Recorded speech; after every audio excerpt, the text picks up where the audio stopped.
नेता प्रतिपक्ष बाबूलाल मरांडी ने नक्षत्र न्यूज को बताया है कि बीजेपी प्रदेश अध्यक्ष का जल्द चुनाव होगा। उन्होंने खुलासा किया कि जो पहले अध्यक्ष रहे वो रेस से बाहर हैं। इस बार झारखंड बीजेपी का अध्यक्ष नया व्यक्ति होगा। उन्होंने कहा कि बीते 25 साल में झारखंड में कानून व्यवस्था बेहतर हुई है। झारखंड में घोटालों पर बोलते हुए उन्होंने कहा कि चोरी कहीं भी हो सकती है, लेकिन चोर पकड़ने वाले ही अगर चोर के साथ हो जाए तब हालात खतरनाक हो जाते हैं। रांची से चतरा, रांची से पलामू, लाहौर दगा, गुमला, ये गाड़ियां नहीं चलती थी, खूंटी गाड़ियां नहीं चलती थी। आप सोच सकते हो क्या माहौल था, क्या स्थिति थी। कोई डेवलपमेंट का काम नहीं होता था। किसान अपने खेत खलिहान को छोड़ करके शहर की ओर लोग पलायन कर चुके थे। अच्छे जो बड़े किसान थे गांव घरों को छोड़ दिया, खेती करना छोड़ दिया था। तो राज्य बनने के बाद स्वाभाविक है हमारा दायित्व भाई कानून के राज स्थापित हो और लोगों के मन में एक विश्वास पैदा हो कि नहीं सरकार हमारे साथ है। आज कोई भी उग्रवादी हो या गुंडा हो हमको तंग नहीं कर सकता है।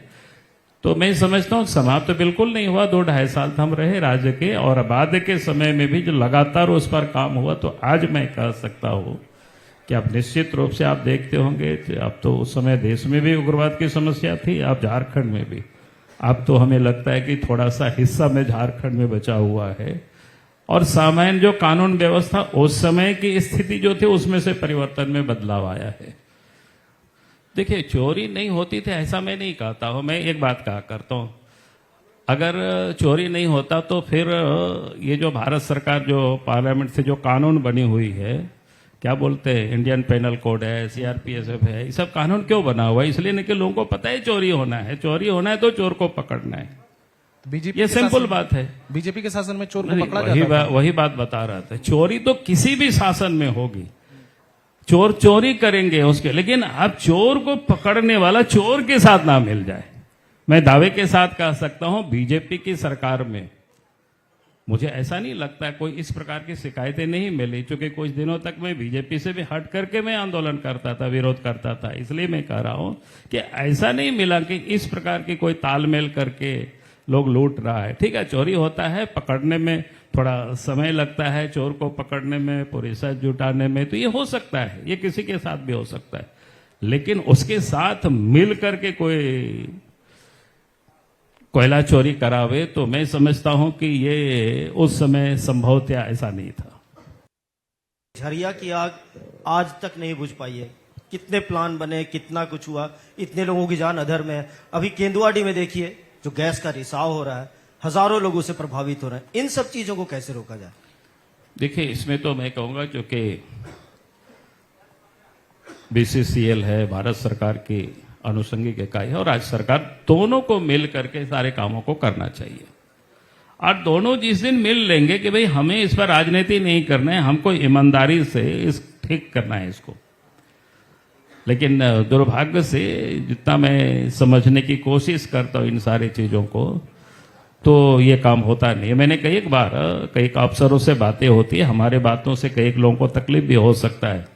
मैंने कई बार लोगों से कहा कि भाई अगर आप ये चाहते हैं जमीन के नीचे आग लगी हुई है तो पहले सरकारी जितने प्रतिष्ठान है उसको यहां से हटाइए पहले, चाहे भारत सरकार की हो चाहे राज्य सरकार की हो। और जिस दिन आप इन सारी चीजों को अच्छी जगहों पर ले जाएंगे, हटा करके, चुन करके, तो बाकी चीजें आपका सहज हो जाएगी, सरल हो जाएगी, लोगों को भी मैसेज चला जाएगा। और फिर उसके बाद जो बड़े लोग हैं उनकी पहले वहां से आप एस्टेब्लिशमेंट को हटाइए। तो सरकार उल्टा काम करती है, गरीबों के झोपड़ी पर बुलडोजर चला देती है, तो फिर आंदोलन होने लगता है, फिर मामला बैकफुट में चला आता है। तो आप उसको आप कहेंगे कि नहीं नहीं आप लोग एक साथ नहीं चल रहे हैं, देखो उनको छोड़ दिया, तो इस प्रकार से देखना इसका मतलब। घाटशिला में लोगों ने मेहनत किया, बिल्कुल मेहनत किया, मैं सब लोग मेहनत किया। अर्जुन मुंडा जी की बात कर रहा हूँ, क्या मेहनत हुआ? नहीं, मैंने कहा कि सब लोग मेहनत किया। अर्जुन मुंडा भी गए हैं, रघुवर दास जी भी गए हैं, मैं भी खुद गया हूं और हमारे कार्यकारी अध्यक्ष तो वहीं रहे थे, हमारे कई पदाधिकारी विधायक लोग वहीं रहे थे। क्या लगता है सर, ये मैया सम्मान योजना का असर था क्या? सरकार जिस तरीके से बोल रही है कि महिलाएं जो हैं आधी आबादी हैं, पूरी तरह से उत्साहित हैं। नहीं, मैं कहता हूं कि मैया सम्मान योजना भी थोड़ा सा प्रभाव डाला, लेकिन वही सब कुछ है ऐसा नहीं है। नहीं तो फिर हमें इतनी सारे वोट कैसे मिलता भाई? हमारे 21 और एनडीए गठबंधन मिला करके इतनी हम सीटें कैसे जीत जाते? तो इसीलिए ये कहना कि उसी का सब कुछ प्रभाव होता तब तो फिर हम लोग कुछ भी नहीं जीतते। तो ऐसा नहीं, हाँ ठीक है, थोड़े बहुत उसका भी प्रभाव होता है।